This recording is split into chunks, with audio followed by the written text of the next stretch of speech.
A autorización de vertidos á empresa Pivotal Metals, responsable da mina de Sanfins, estaba condicionada á instalación dunha planta de tratamento de augas residuais. Transcorridos os 4 meses o prazo para a súa execución, a empresa non realizou a obra, nin conta con financiamento, polo que a plataforma de afectados pide a Xunta a revogación da autorización. Nun dos condicionantes establecíase que a empresa mineira, esta empresa australiana, Pivotal Metals, a través da súa filial, tiña que ter finalizado as obras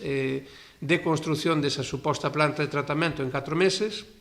e 4 meses despois, ese plazo acabou onte, o que nos encontramos é que non hai ninguna planta de tratamento feita, a parte de movimentos puramente estéticos, e o que a propia empresa está declarando en bolsa, na bolsa australiana, é que non ten financiamento para facer esa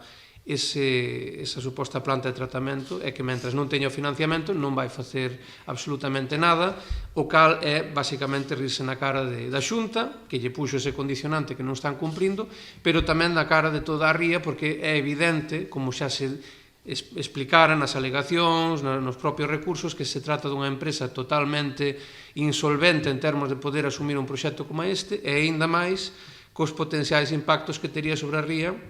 e a hora de afectar incluso a 10.000 postos de traballo directos e indirectos.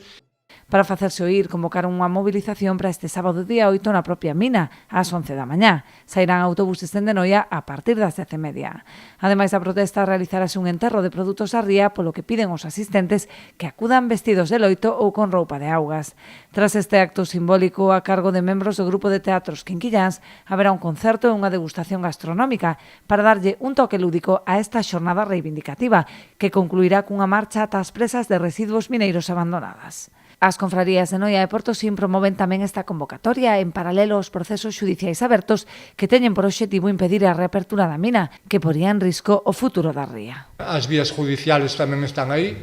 os abogados están traballando, están denunciados altos cargos da Xunta e de Aguas de Galicia, e, van facer a manifestación, a ver se ven bastante xente, e a ver se paramos esta injusticia, porque,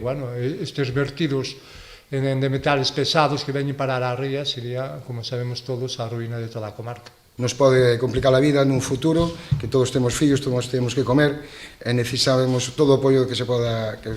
atribuir,